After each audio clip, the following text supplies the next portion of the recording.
హరే కృష్ణ. హరే కృష్ణ అందరికి.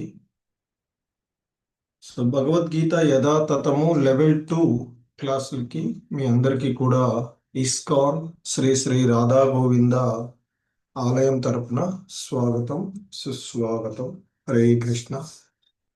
సో ఈ లెవెల్ 2 భగవద్గీత యథాతథము అనేటువంటి ఈ క్లాసుల్లో ఈరోజు మనము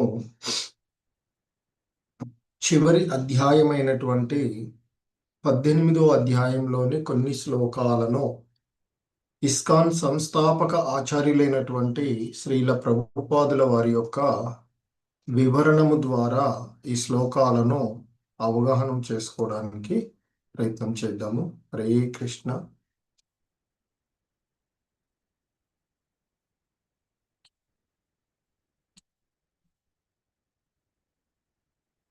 హరే కృష్ణ. ఓం అజ్ఞానతిమిరాంధస్య జ్ఞానాంజనశలాకయా చక్షుర్మిలితం యేన తస్మై శ్రీగురవే నమః.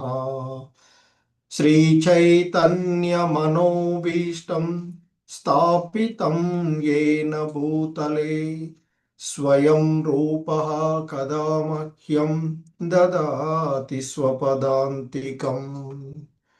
వందేహం శ్రీగురో శ్రీయుతపదకమలం శ్రీగురూన్ వైష్ణవాంశ శ్రీరూపం సాగ్రజాతం సహగణ రఘునాథాన్వితం తం సజీవం సాద్వైతం సావధూతం పరిజన సహితం కృష్ణ చైతన్యదేవం శ్రీ రాధా కృష్ణ పాదాన్ సహగణ లలితా శ్రీ విశాఖాన్వితాంశ.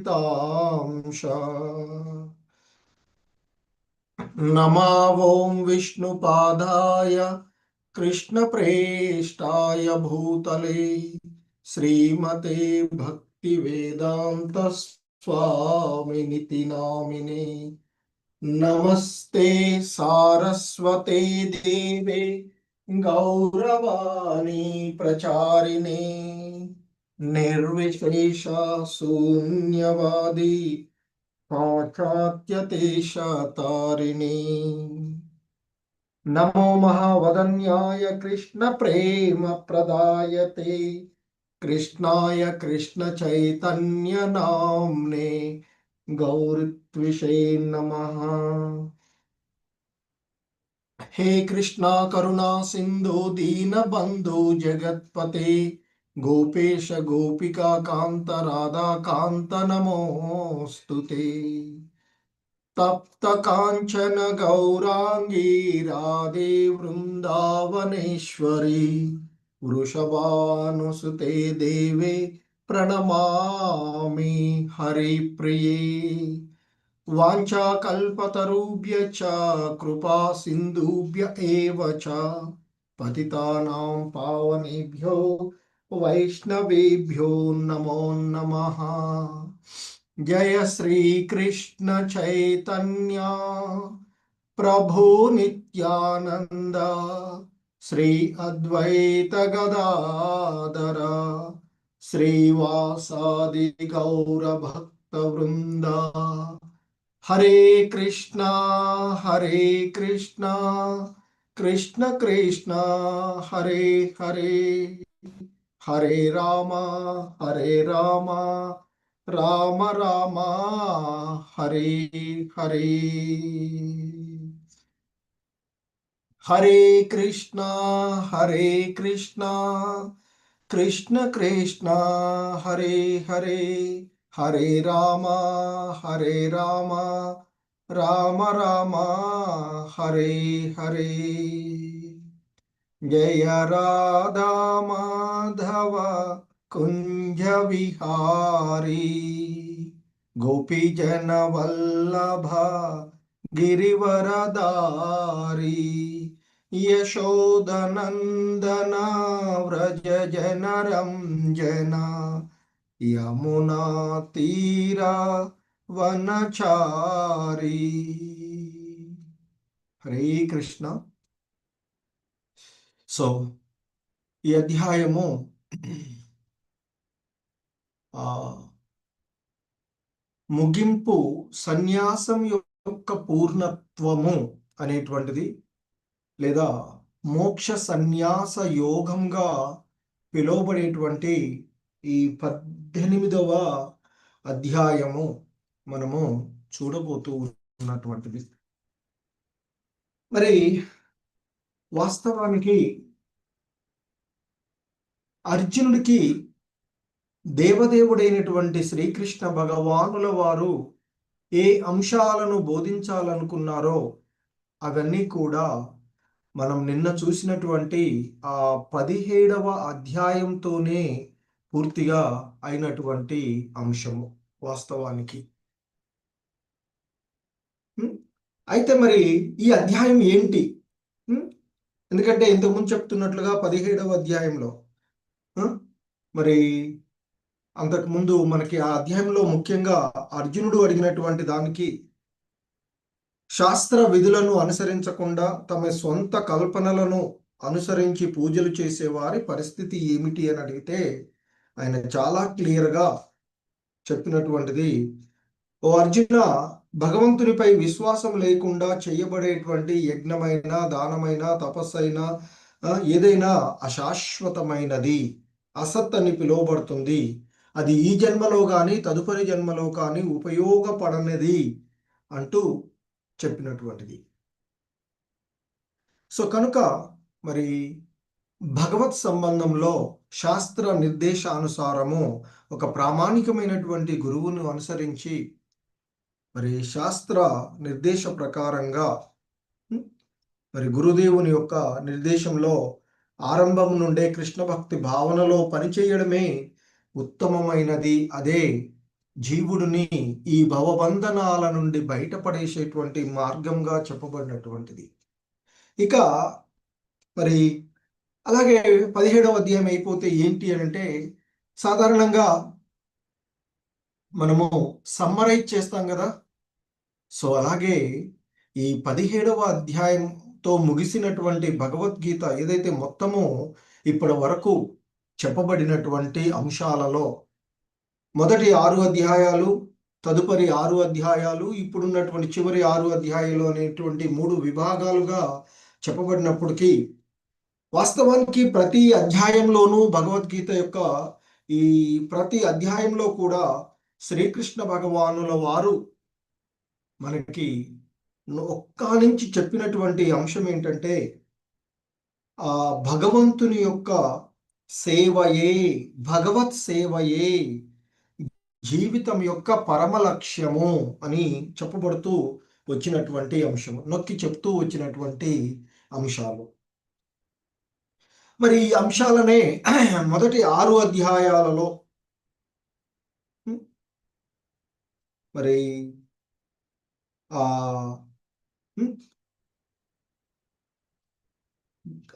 ఇక్కడ కర్మ విధానాల ద్వారా ఈ 18వ అధ్యాయము ఆ మొదటి ఇంతవరకు చెప్పినటువంటి 17వ అధ్యాయాల యొక్క అనుబంధ సారాంశంగా ఉన్నటువంటిది ఈ అధ్యాయము. సో ముఖ్యంగా మొదటి 6 అధ్యాయాలలో మరి భక్తియుత సేవకు ప్రాముఖ్యత ఇవ్వబడుతూ చెప్పబడినటువంటి, అంటే కర్మ విధానాల ద్వారా ఏ విధంగా భక్తిని జోడించాలి అనేటువంటి అంశాలు మొదటి 6 అధ్యాయాలలో చెప్పబడింది. ఎందుకంటే చివరికి చెప్తారు 6వ అధ్యాయం చివరిలో, యోగినామపి సర్వేషాం, యోగులందరిలోనూ నన్నే సర్వదా చింతించేవాడు ఉత్తముడైనటువంటి యోగి అని చెప్పబడతారు అంటూ 6వ అధ్యాయం చివరిలో చెప్తూ ఉంటారు. సో కాబట్టి అక్కడ కూడా ఆ విధంగానే చెప్పబడినటువంటిది.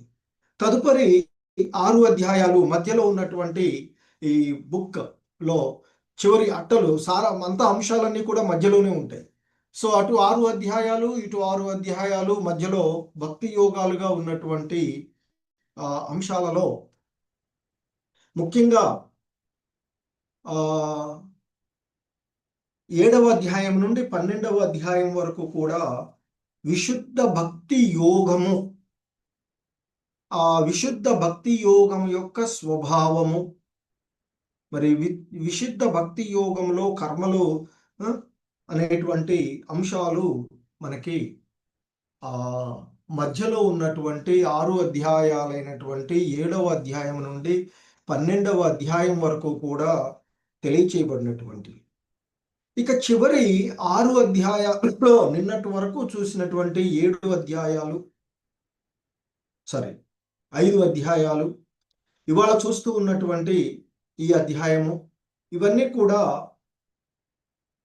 జ్ఞానము, సన్యాసము, భౌతిక ప్రకృతి యొక్క కార్యకలాపాలు, దివ్య ప్రకృతి, భక్తియుత సేవ వర్ణించబడుతూ చెప్పబడినటువంటిది. మనం నిన్న చూసినటువంటి చివరిలో చెప్తారు కృష్ణ భగవానులు, ఓం తత్ సత్ అనేటువంటి ఆ పదాలతో వర్ణించబడేటువంటి ఆ భగవంతుని యొక్క సంబంధంలోనే, భగవత్ సంబంధంలోనే, ఎందుకంటే అర్జునుడు అడిగినటువంటి 17వ దాని ప్రకారంగా మరి ఎలా మరి కర్మలను అనుసరించవచ్చు అనేటువంటిది అడిగితే, మరి శ్రద్ధతో, విశ్వాసంతో, మరి అంటే శాస్త్ర నిర్దేశానుసారం కాకుండా చేసేవాడి పరిస్థితి ఏమిటి అడిగితే, అది ఉపయోగకరం కానటువంటిదిగా చెప్పబడినటువంటిది. సో కాబట్టి ఈ చివరి అధ్యాయాలలో జ్ఞానము, సన్యాసము, ప్రకృతి, భౌతిక ప్రకృతి, ముఖ్యంగా భౌతిక ప్రకృతి, ఆధ్యాత్మిక ప్రకృతి, అలాగే భక్తియుత సేవలు ఇందులో వర్ణించబడినటువంటి అంశాలుగా మనకి సారాంశీకరించబడినటువంటిది. ఓకే, సో ఇక ఈ అధ్యాయంలోని మొదటి శ్లోకాన్ని మనం చూసినట్లయితే, అర్జునుడు అడుగుతూ ఉన్నట్లుగా చెప్తూ ఉన్నటువంటి ఈ శ్లోకం. సో అర్జున ఉవాచ సన్యాసస్య మహాబాహో తత్వమిచ్ఛామి వేదితుం త్యాగస్య చ హృషీకేశ పృథక్ నికేశినీ సూదన. సో అర్జునుడు అడుగుతూ ఉన్నాడు దేవదేవుడైనటువంటి శ్రీకృష్ణ భగవానుల వారిని, ఓ మహాబాహువులు కలవాడా, ఓ మహాబాహు అంటూ శ్రీకృష్ణ భగవానుల వారిని అంటూ ఇంకా అంటున్నాడు, ఓ కేసి సంహార కేసిని సూదన, ఋషికేశ, ఓ ఇంద్రియాధీశ అంటూ ఆ భగవంతుణ్ణి ఇక్కడ ఆ అర్జునుడు సంబోధిస్తూ,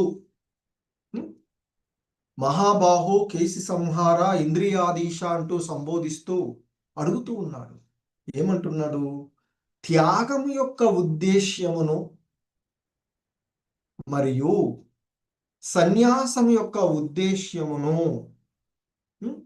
నేను తెలుసుకోవాలనుకుంటూ ఉన్నాను, కోరుతూ ఉన్నాను. ఇచ్చామి వేదితు, ఇక్కడ తత్వ మిచ్చామి వేదితుం అంటూ అంటున్నది. వేదితుం అంటే తెలుసుకోవాలని, ఇచ్చామి అంటే ఇక్కడ నేను కోరుకుంటూ ఉన్నాను. ఏం తెలుసుకోవాలనుకుంటున్నాడు అతను? త్యాగస్య సన్యాసస్య అంటే త్యాగం యొక్క ఉద్దేశ్యము, సన్యాసం యొక్క ఉద్దేశాన్ని నేను తెలుసుకోవాలి అని అనుకుంటూ ఉన్నాను. త్యాగం యొక్క ఉద్దేశాన్ని, అలాగే సన్యాస జీవనం యొక్క ఉద్దేశాన్ని నేను తెలుసుకోవాలి అని అనుకుంటున్నాను అంటూ అర్జునుడు శ్రీకృష్ణ భగవానుల వారిని సంబోధిస్తూ అడుగుతూ ఉన్నటువంటి అంశాన్ని చూస్తూ ఉన్నాం. సో మరి ఇక్కడ ఈ రెండు పదాలు కూడా ఇంద్రియాధీశ, కేసి సంహార, ఋషికేశ, కేసిని సూదన అనేటువంటివి. ఋషికేశుడు అంటే ఇంద్రియాలకు అధిపతి శ్రీకృష్ణుడు, అతడే సకల ఇంద్రియాలకు అధిపతి అయినటువంటి వాడు. మరి మన యొక్క మానసిక ప్రశాంతతకు అవసరమైనది ఇంద్రియ నిగ్రహం. మరి ఆ ఇంద్రియ నిగ్రహము అనేటువంటిది ఆ భగవంతుని ఆ ఇంద్రియాలకు అధిపతి అయినటువంటి ఆయన ద్వారానే మనకు మానసికమైనటువంటి ప్రశాంతత, నిర్మలత్వము పొందడానికి ఆ, మరి ఆ భగవంతుడు దోహదపడేటువంటి వాడు కనుక అర్జునుడు ఆ విధంగా సంబోధిస్తూ ఉన్నాడు అంటూ చెప్తారు ఇక్కడ శ్రీల ప్రభుపాదుల వారు. అలాగే మరొక పదమైనటువంటి కేసిని సూదన,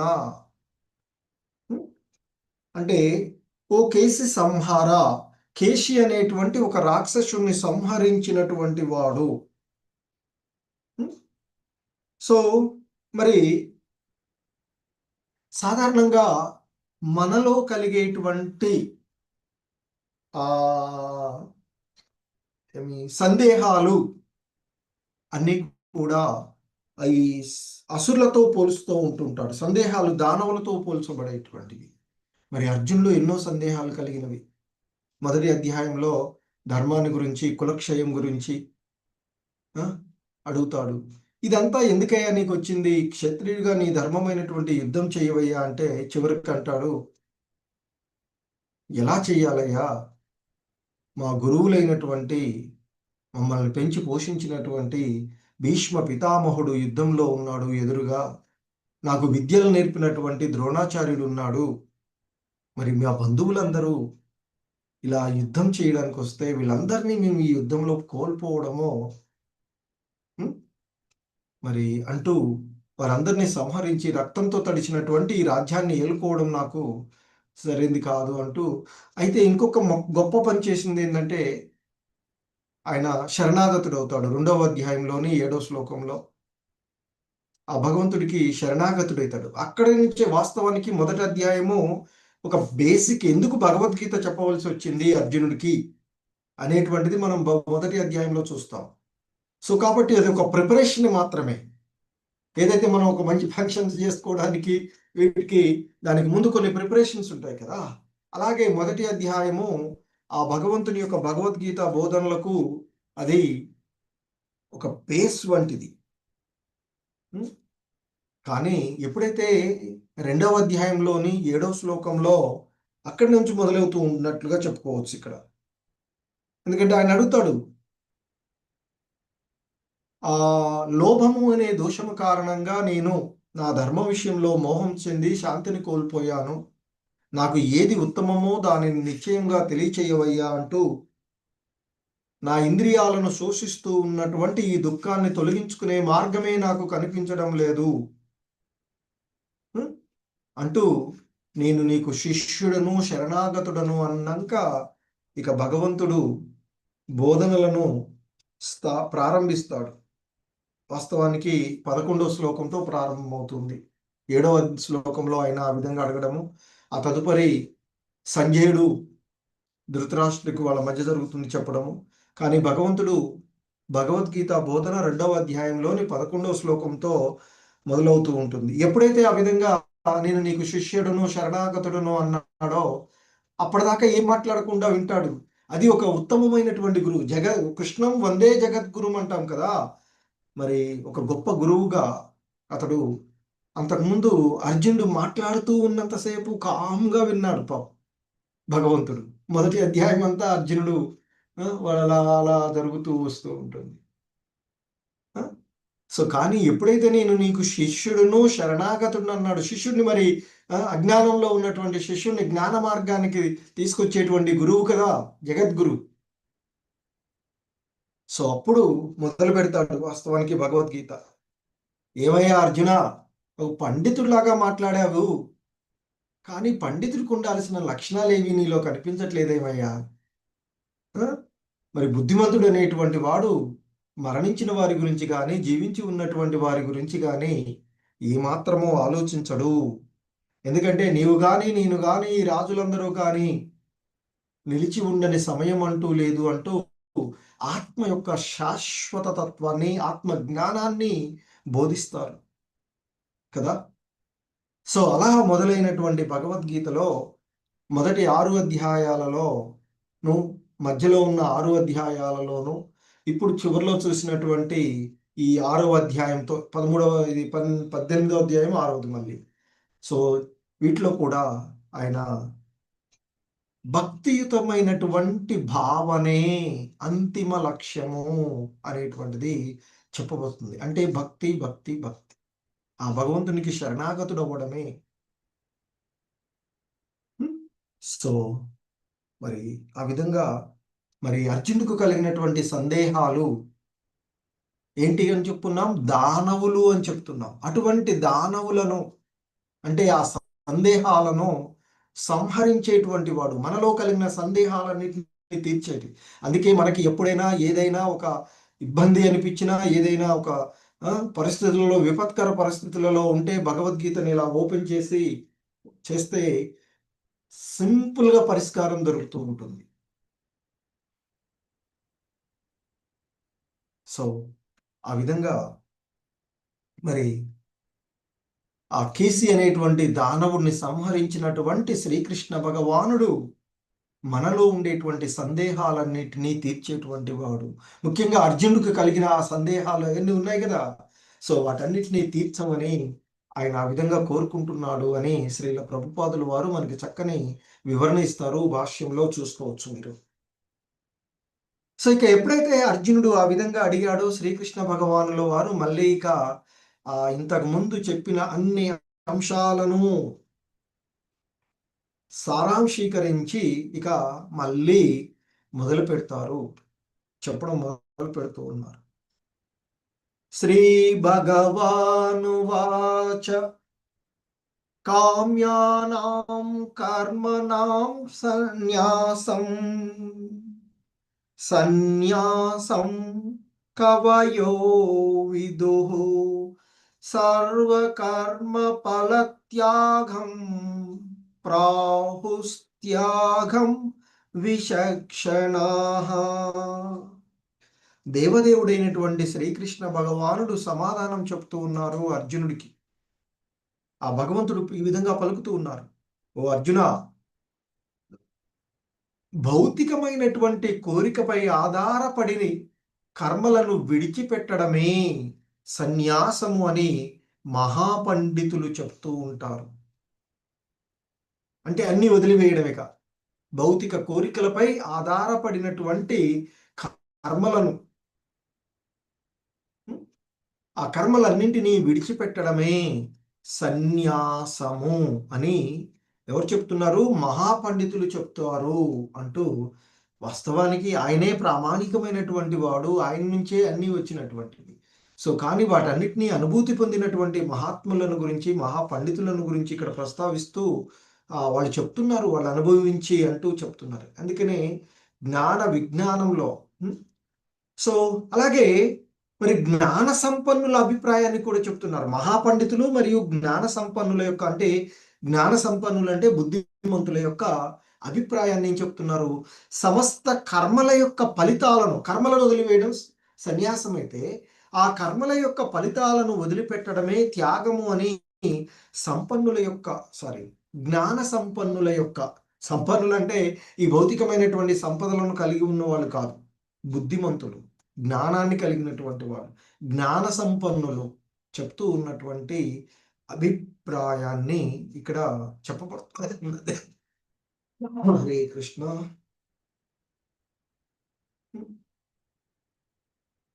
సో కాబట్టి మనం చేసేటువంటి కర్మలను ఫలాల కోసం చేయొద్దు అని చెప్తారు. మన ధర్మంగా కర్మలను ఆచరించాలి అనేది ఇక్కడ భగవద్గీత యొక్క ఉపదేశం. అదే చెప్తున్నారు ఇక్కడ. సమస్త కర్మల ఫలితాలను వదిలివేయడమే త్యాగం అని చెప్తున్నారు. కర్మలను వదిలేయటం కాదు, కర్మ ఫలాలను, అంటే ఫలాలను ఆశిస్తూ కర్మలేవి చేయవద్దు అని చెప్తున్నటువంటి. సో ఇదే మనకు భగవద్గీత అంతటా కూడా బోధిస్తూ ఉన్నటువంటి అంశం. సో ఇంకా చెప్తూ ఉన్నారు, త్యాజ్యం దోషవదిత్యేకే కర్మ ప్రాహుర్మనీషిణః యజ్ఞదాన తపకర్మ నత్యాజ్యమితి చాపరే. అపరే అంటే ఇతరులు అనేటువంటిది ఇక్కడ.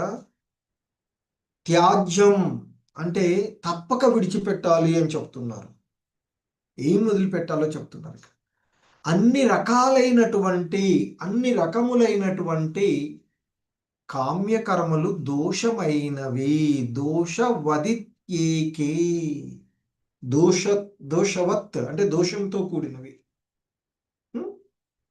సో అన్ని రకాలైనటువంటి కామ్యకర్మలు దోషమైనటువంటివి కనుక వాటిని విడిచిపెట్టాలి అని కొందరు పండితులు చెప్తూ ఉన్నారు. కానీ అయినా ఓ అర్జున, యజ్ఞము, దానము, తపస్సు అనేటువంటి కర్మలను ఏనాడు విడిచిపెట్టవద్దు అని మరికొందరు ఋషులు చెప్తూ ఉన్నారు. సో మరి పండితులు ఆ విధంగా చెప్తూ ఉంటే అన్ని రకాలైనటువంటి కామ్యకర్మలు దోషాలతో కూడినవి. అంటే ఫలాలను ఆశిస్తూ చేసేటువంటి కర్మలన్నీ కూడా దోషాలను కూడినటువంటివి కనుక వాటిని వదిలిపెట్టాలి అని కొందరు చెప్తే, మరి మరికొందరేమో మనకి శాస్త్ర సంబంధంగా చెప్పబడుతూ ఉన్నటువంటి యజ్ఞమైన, దానము, తపస్సు వంటి కార్యాలను, కర్మలను ఏనాడు విడిచిపెట్టకూడదు అనేది మనకి కొందరు ఋషుల యొక్క అభిప్రాయాన్ని భగవంతుడు ఇక్కడ చెప్తూ ఉన్నటువంటి అంశము. సో ఇంకా చెప్తూ ఉన్నారు ఆయన, నిశ్చయం శృణు మే తత్ర త్యాగే భరత సత్తమ త్యాగో హి పురుష వ్యాఘ్ర త్రివిధ సంప్రకీర్తితః. ఓ అర్జున, కర్మ త్యాగము విషయంలో, కర్మల యొక్క త్యాగం విషయంలో నా నిర్ణయాన్ని చెప్తాను విను. ఓ భరత శ్రేష్ఠుడా. ఇక్కడ భరత సత్తమ అంటూ చెప్తున్నటువంటిది అంటే భరతులలో శ్రేష్ఠుడవైన ఓ అర్జున. ఇక మరి ఆ కర్మల యొక్క త్యాగం ఉన్నటువంటి విషయాన్ని గురించి మరి నేను చెప్తాను విను. శాస్త్రాలలో త్యాగము 3 రకాలుగా చెప్పబడుతూ ఉంది, ప్రకటించబడినది అంటూ ఇక ఆయన ప్రారంభిస్తూ ఉన్నారు. యజ్ఞదాన తప కర్మ నత్యాజ్యం కార్యమేవ తత్ యజ్ఞో దానం తపశ్చైవ పావనాని మనీషిణాం. సో ఇంకా ఇక్కడ ఆయన చెప్తూ ఉన్నటువంటి అంశాలను మనము చూసినట్లయితే, సో చెప్తూ ఉన్నారు, యజ్ఞదాన తప కర్మ నత్యాజ్యం కార్యమేవ తత్ యజ్ఞోదానం తపశ్చైవ పావనాని మనీషిణాం. సో ఓ అర్జున, యజ్ఞము, దానము, తపస్సు, కర్మ అనేటువంటి కర్మలను ఎన్నడూ విడిచిపెట్టవద్దు. వానిని తప్పక ఆచరించాలి. ఎందుకంటే వాస్తవానికి యథార్థమునకు యజ్ఞము, దానము మరియు తపస్సులు మహాత్ములను కూడా, గొప్ప గొప్ప ఆత్మవంతులైనటువంటి వారిని కూడా పవిత్రీకరణం చేస్తాయి అంటూ చెప్పబడుతూ ఉన్నటువంటి అంశాన్ని మనము ఇక్కడ చూడవచ్చు. సో ఎందుకంటే ప్రజాపతులు, గొప్పవాళ్ళైనటువంటి దక్షుడు వంటి వాళ్ళు కూడా యజ్ఞము, దానములు, ఈ మరి తపస్సులను ఆచరించడం ద్వారా పవిత్రీకరించబడినటువంటి విషయాన్ని ఇక్కడ మనకి చెప్పబడుతూ ఉన్నటువంటి అంశం. సో ఇంకా చెప్తూ ఉన్నారు ఇక్కడ,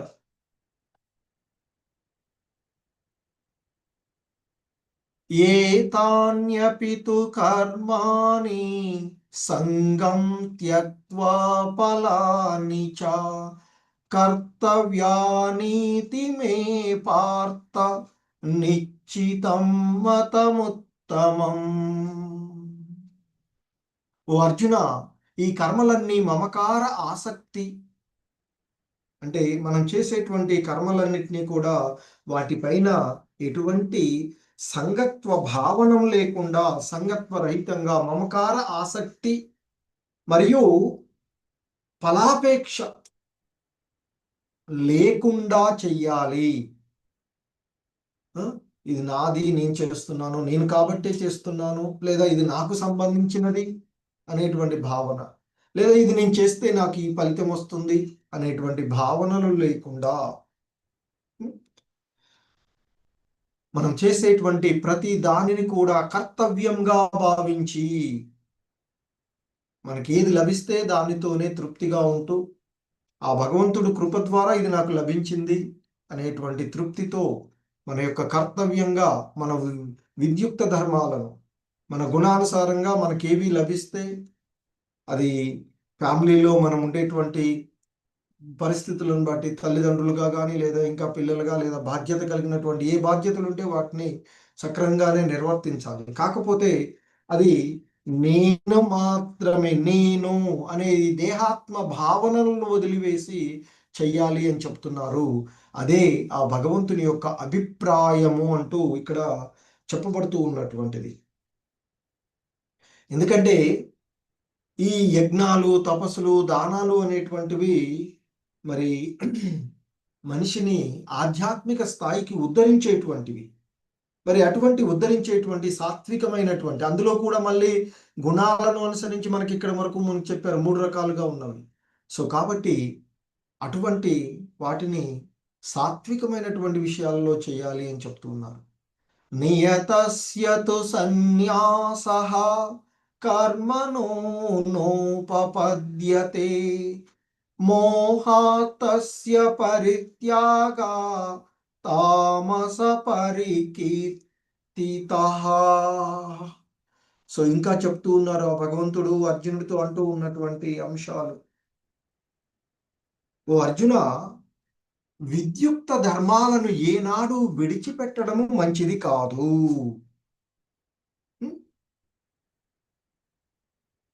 మరి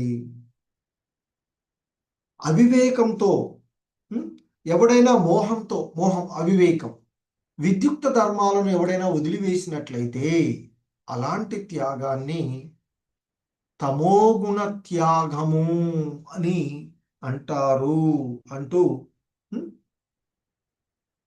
సో సాధారణంగా భౌతికమైనటువంటి తృప్తి కోసం ఉన్నటువంటి కర్మలను విడిచిపెట్టాలి అని చెప్పబడుతూ ఉన్నటువంటిది. కానీ అదే సమయంలో మనిషి ఆధ్యాత్మిక కలాపాల వైపుకు ప్రోత్సహించబడేటువంటి కార్యాలను ఎప్పుడూ వదిలివేయరాదు అని చెప్పబడుతూ ఉన్నటువంటిది. సో కనుక మరి కృష్ణ భక్తి భావనలో పురోగమించడానికి మరి ఈ కర్మలను కృష్ణ సంబంధంలో వనరించవచ్చు అనేటువంటిదే మనకి ఇక్కడ చెప్పబడుతూ ఉన్నటువంటి అంశం. దుఃఖమిత్యేవ యత్కర్మ కాయ క్లేశ భవాత్యజేత్ సకృత్వా రాజసం త్యాగం నైవ త్యాగ ఫలం లభేత్. కష్టంగా ఉన్నాయి అని, లేదా శరీరమునకు అసౌకర్యంగా అని భావించి మనము విధిగా చేయవలసినటువంటి కర్తవ్య కర్మలను విడిచిపెట్టడాన్ని రజోగుణ త్యాగము అని అంటారు అని చెప్తున్నారు. సో కొన్నిసార్లు మనం చేసేటువంటి కర్మలు కష్టాలు అనిపిస్తూ ఉండొచ్చు మన జీవితంలో, మనం చేసేటువంటి మనకు ఉండేటువంటివి అలా కష్టంగా ఉన్నాయి అని, లేదా ఇది అసౌకర్యంగా ఉంది, ఇది నేను చేయలేకపోతున్నాను అనేటువంటి భావనలో మనం చేయవలసినటువంటి ఆ కర్తవ్య కర్మలను ఎవడైనా వదిలివేస్తే అది రజోగుణ త్యాగము అంటూ చెప్తున్నారు. మరి అటువంటి రజోగుణ త్యాగము ఎప్పటికీ కూడా క్షేమదాయకమైనది కాదు అర్జున. అది జీవుడి యొక్క ఆధ్యాత్మిక ఉన్నతికి దోహదపడదు అంటూ చెప్పబడుతూ ఉన్నటువంటి త్యాగోన్నతికి అది ఏ విధమైనటువంటి దోహదాన్నది కలిగించదు, దారి తీయదు ఈ రజోగుణమైనటువంటి త్యాగము. ఈ రజోగుణ త్యాగమే ఆధ్యాత్మిక విధానానికి దోహదపడకపోతే ఇక తమోగుణ త్యాగాన్ని గురించి వేరుగా చెప్పేదేముంది మనం? సో సో ఆ విధంగా మరి ఇక ఇంకా చెప్తున్నారు, కార్యమిత్యేవ యత్కర్మ నియతం క్రియతే అర్జున సంగం త్యక్త్వా ఫలం చైవ స త్యాగ సాత్వికో మతః. సో ఇంకా చెప్తూ ఉన్నారు, ఓ అర్జున, తన విద్యుక్త కర్మలను కర్తవ్య బుద్ధితో నిర్వహిస్తూ, అంటే తాను చేయవలసినటువంటి పనులను తన యొక్క కర్తవ్యంగా భావించి చేస్తూ సమస్త భౌతిక సాంగత్యాన్ని, అంటే మరి ఫలాసక్తిని విడిచిపెట్టినప్పుడు, అంటే సమస్త భౌతికమైనటువంటి సాంగత్యాన్ని, ఫలాల యొక్క ఆసక్తిని వదిలివేస్తే అది సాత్విక గుణత్యాగము అని చెప్పబడుతుంది. ఎందుకంటే కృష్ణ భక్తి భావనలు అంటే సత్వగుణంలో ఉన్నటువంటి వ్యక్తి ఎవ్వరికి కానీ తన దేహానికి కానీ క్లేశాలను కలిగించరు అని చెప్తూ ఉంటుంటారు. సో కనుక మరి ఈ అశుభ కర్మల పట్ల ద్వేషం కానీ శుభకర్మల పట్ల ఉండేటువంటి భావాలు కానీ లేకుండా, అంటే సాధారణంగా తన యొక్క విద్యుక్త కర్మను తప్పక చేయవలసినటువంటిదే, మరి ఆ కారణంగా దాన్ని నిర్వహిస్తూ చేయవలసినటువంటి కర్మలను నిర్వహిస్తూ ఈ పూర్తిగా భౌతికమైనటువంటి సాంగత్వాన్ని ఫలాసక్తిని విడిచిపెడితే ఆ త్యాగము సత్వగుణంలో ఉన్నదిగా చెప్తూ ఉన్నారు.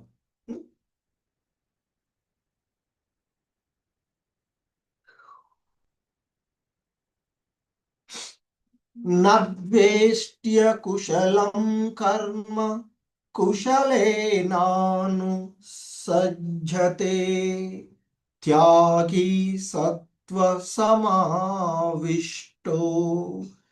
మేధావి చిన్న సంశయ.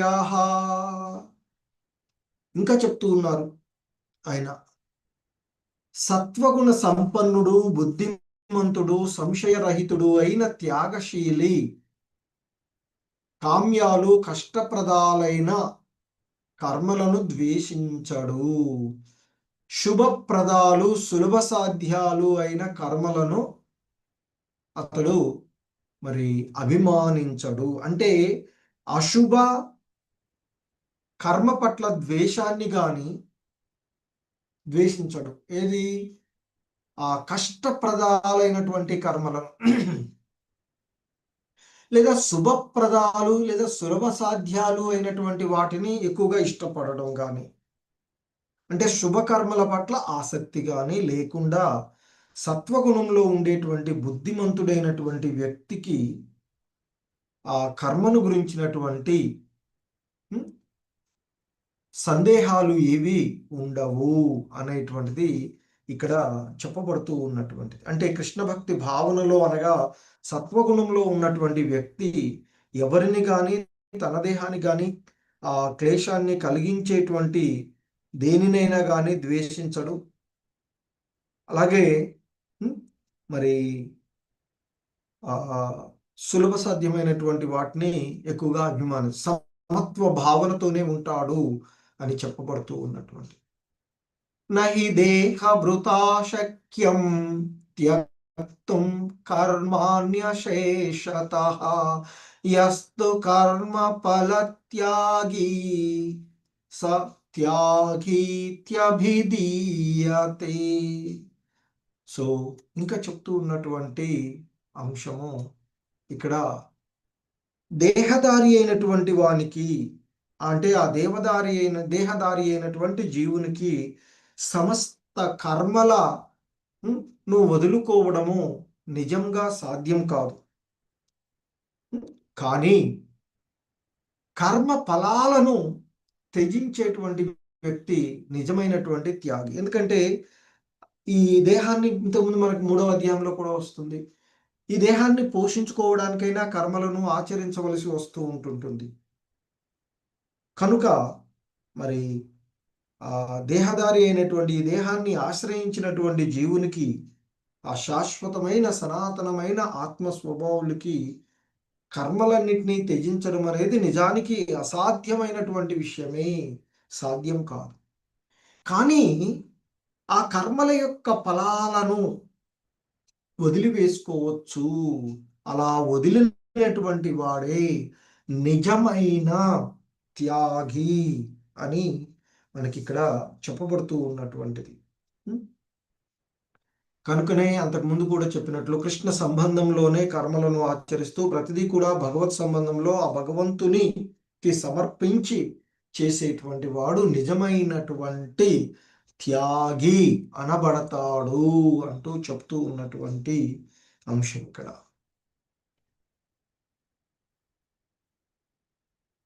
నహి దేహ భృతా, ఇది అయిపోయింది కదా పథకం. హరే కృష్ణ. అనిష్టమిష్టం మిశ్రం చ త్రివిధం కర్మణ ఫలం భవత్యాగినాం ప్రేత్యనతు సన్యాసినాం క్వచిత్. సో ఇక్కడ చెప్తున్నారు, కర్మఫలాలను త్యాగం చేయని వాళ్లకు, అంటే త్యాగం చేయని వారికి కోరదగినవి, మరి కోరదగనవి అంటే ఆచరించేటువంటి ఇక్కడ వేటేటువంటి అయితే ఉన్నాయో వాటిని గురించినటువంటి, అంటే ఇక్కడ ఆ కర్మ ఫలాలను త్యాగం చేయని వాళ్లకు మరణానంతరము తాము ఆచరించినటువంటి కర్మల ధర్మ అధర్మాలను బట్టి దుఃఖకరం, అంటే మనం కోరుకోము కదా దుఃఖాన్ని ఎప్పుడు కూడా, అలాగే సుఖప్రదం మనం కోరుకునేటువంటివి. కనుకనే కోరదగినవి కోరదగనివి. అలాగే ఈ రెండింటి యొక్క మిశ్రమం, కొన్నిసార్లు సంతోషంగా ఉండేటువంటి, కొన్నిసార్లు సుఖాలు వస్తుంటాయి, కొన్నిసార్లు కష్టాలు వస్తూ ఉంటుంటాయి, మిశ్రమంగా ఉంటూ ఉంటుంది జీవితం. అలా సో ఈ 3 రకాలైనటువంటి ఫలాలు కలుగుతూ ఉంటాయి అని చెప్తారు. సో కానీ ఎవడైతే కర్మ ఫలాలను వదిలివేస్తారో వారికి ఇవేవి కూడా అంటవు అంటూ చెప్పబడుతూ ఉన్నటువంటి అంశం. హరే కృష్ణ.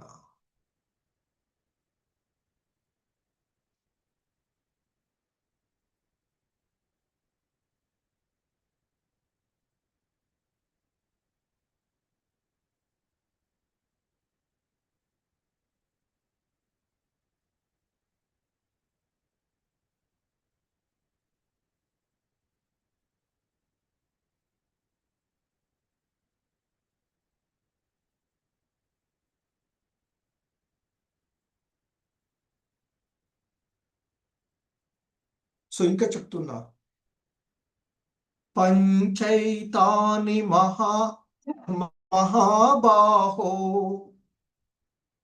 కారణాని నిబోధమే సాంఖ్యే కృతాం తే ప్రోక్తాని సిద్ధయే సర్వకర్మణాం. ఓ అర్జున, ఏ కార్యం చేయబడాలన్నా ఇక్కడ చెప్తున్నటువంటిది వాటి వెనుక ఉన్న 5 కారణాలను, పంచైతాని మహాబాహో, మహాబాహువులు కలిగిన అర్జున. ఓ అర్జున, ఇక్కడ మహాబాహు అంటే అర్జునుడు. ఓ అర్జున, ఏ కార్యము చేయబడాలన్నా వాటి వెనుక ఉన్నటువంటి, అంటే వేదాలను అనుసరించి, మనకి శాస్త్రాలను అనుసరించి 5 కారణములను గురించి సాంఖ్యశాస్త్రం ప్రకారము ఏమి చెప్పారో ఇప్పుడు నేను చెప్తాను, విను. అది కర్మ ప్రతిచర్యలను ఎలా నిరోధించాలో వివరిస్తుంది. అంటే శాస్త్రాలను అనుసరించి, వేదాలను అనుసరించి అన్ని కర్మలు సిద్ధించడానికి 5 కారణాలు ఉన్నాయి అని చెప్పబడుతూ ఉన్నటువంటిది. సో ఈ 5 కారణాలను గురించి నేను చెప్తాను విను అంటూ చెప్తూ ఉన్నటువంటి, ఎందుకంటే ఆ భగవంతుడే చర్మాధికారి అన్ని అంశాలను తెలియచేయడానికి. సో వేదాంత సూత్రాలను ఇక్కడ తెలియచేయడానికి, ఎందుకంటే మనకి ఇంతకుముందు కూడా వస్తుంది, సర్వస్వహం హృది సన్నివిష్టో అంటూ చెప్పబడినటువంటిది. అంటే గత కర్మలను గుర్తు చేస్తూ అతడే ప్రతి ఒక్కరిని కొన్ని కర్మలలో వినియోగిస్తూ ఉంటాడు. సో మరి హృదయంలో ఉన్నటువంటి, అందరి హృదయాలలో ఉన్నటువంటి ఆయనే మరి ఈ కృష్ణ భక్తి భావన కర్మలు కానీ ఈ జన్మలో కానీ మరణాంతర జన్మలో కానీ ఎటువంటి ఇక్కడ లేకుండా చేసే విధంగా మనకి దోహదపడేటువంటి వాడుగా చెప్తూ ఉన్నటువంటిది.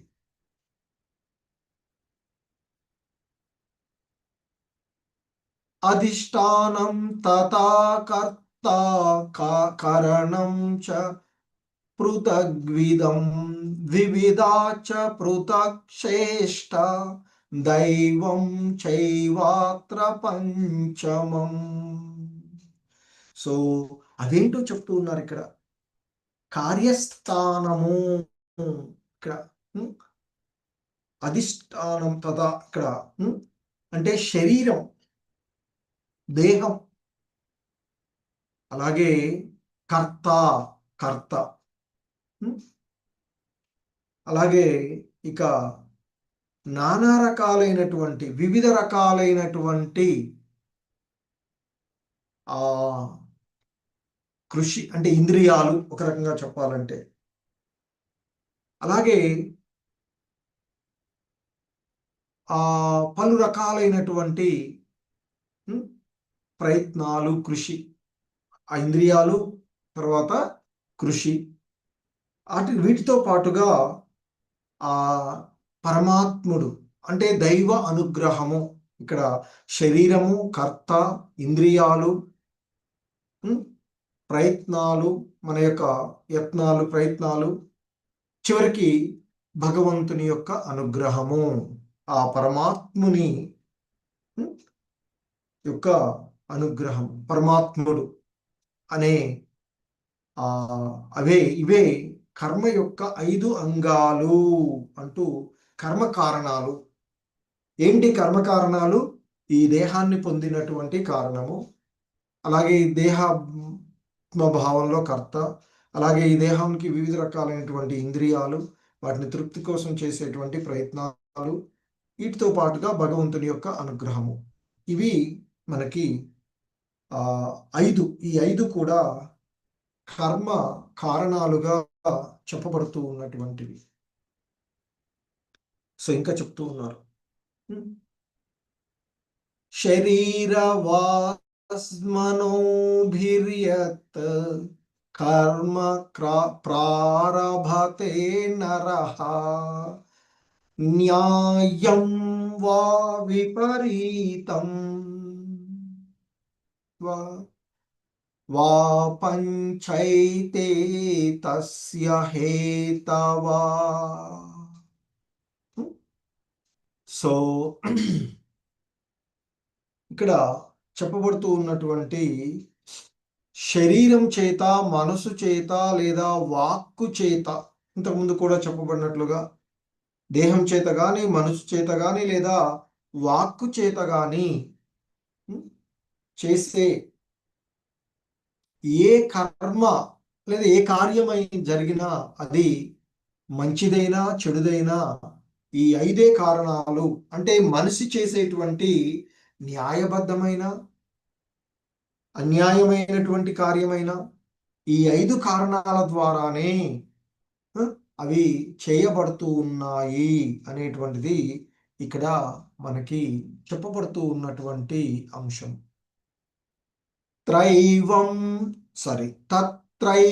తత్రైవం సతి కర్తారం ఆత్మానం కేవలం తు యః పశ్యత్యకృత బుద్ధిత్వాత్ న స పశ్యతి దుర్మతిః. తత్ర అంటే అక్కడ, ఇక్కడ. సో అలాగే ఏవం అంటే ఈ విధంగా. అంటే ఇక్కడ చెప్తున్నారు, ఈ అంశాలను అర్థం చేసుకోలేనటువంటి వాడు, అంటే ఈ 5 అంశాలు ఏదైతే ఉన్నాయో ఇది అర్థం కాని వారు ఆత్మయే నిజమైన కర్త అనుకుంటారు. మరి అలా అనుకున్నటువంటి వాడు, అలా తలిచేటువంటి వాడు, అంటే అలాంటి మలినమైనటువంటి బుద్ధితో, అల్ప బుద్ధితో ఉన్నటువంటి వాడు యథార్థమును గ్రహించలేడు అనే, యథార్థాన్ని దర్శించలేడు అంటే పరమసత్యాన్ని అతడు తెలుసుకొనలేడు. ఎందుకంటే పరమాత్ముడే ఆంతరంలో మిత్రుడుగా కూర్చుని తన కార్యకలాపాలన్నింటినీ కూడా నడిపిస్తున్నాడు అనేటువంటిది మూర్ఖుడైనటువంటి వ్యక్తి అర్థం చేసుకోలేడు అని చెప్తారు. అంతకుముందు మనకి దైవ అసుర భావాలలో ఈ ఆసురీ భావాలు కలిగినటువంటి వాడు భగవంతుని యొక్క తత్వాన్ని కానీ, ఆ భగవంతుని వల్లనే ఇవన్నీ చేయబడుతున్నాయి అనేటువంటి భావాలను దేవుడు కూడా నమ్మడు వాడు కదా. మరి అలాంటి పతితాత్ములు, బుద్ధిహీనులు అయినటువంటి వారు ఎప్పుడు కూడా యథార్థమును గ్రహింపలేరు అంటూ చెప్పబడుతూ ఉన్నటువంటి అంశము ఇక్కడ మనకి.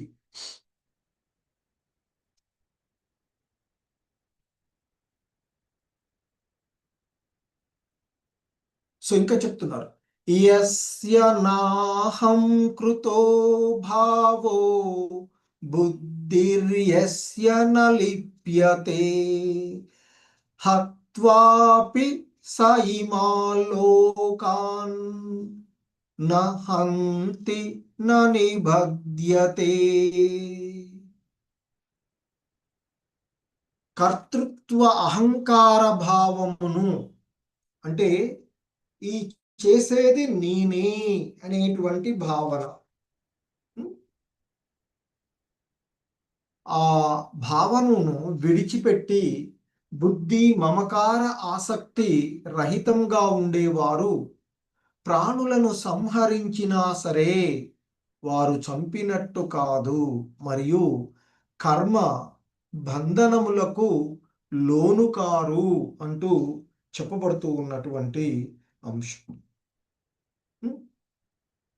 సో ఇంకా చెప్తున్నారు, జ్ఞానం జ్ఞేయం పరిజ్ఞాత త్రివిధ కర్మ చోదన కరణం కర్మ కర్తేతి త్రివిధ కర్మ సంగ్రహ. సో జ్ఞానము జ్ఞేయము, జ్ఞేయము అంటే జ్ఞాన విషయం, ఇంతకుముందు వచ్చింది కదా మనకి ఇవి. సో జ్ఞానమును ఎరిగినవాడు, మరి ఇవి 3 కర్మను ప్రేరేపించును. కరణము, క్రియ, కర్త, ఈ 3 కర్మ యొక్క అంగాలు అంటూ చెప్తూ ఉన్నారు. అంటే 3 భిన్నమైనటువంటి ప్రకృతి గుణాలను అనుసరించి 3 రకాలైనటువంటి జ్ఞానము, అలాగే కర్మ, అలాగే కర్త అనేవి ఉన్నాయి అనేటువంటిది ఇక్కడ చెప్పబడుతూ ఉన్నటువంటిది. సో మరి అంటే జ్ఞానము, జ్ఞాన లక్ష్యము, జ్ఞాత అనే 3 అంశాలు కర్మకు ప్రేరణమవుతూ ఉన్నాయి అనేది. అలాగే ఆ ఇంద్రియాలు, ఇక్కడ కరణము అనేది ఇంద్రియాలు, అలాగే ఆ క్రియ, కర్మ, అలాగే కర్త అనేవి ఆ కర్మలలోని 3 భాగాలు అంటూ చెప్తూ ఇక వాటి గురించినటువంటి వివరణ నేను నీకు తెలియచేస్తాను అర్జున అంటూ ఆ 19వ శ్లోకంలో చెప్తారు. సో ఈ గుణాలు 3 మోడ్స్ ఆఫ్ నేచర్, ప్రకృతి గుణాలను గురించినటువంటి అంశము ఉంది.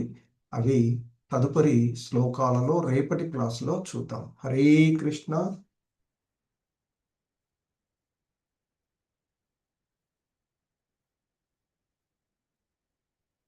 హరే కృష్ణ.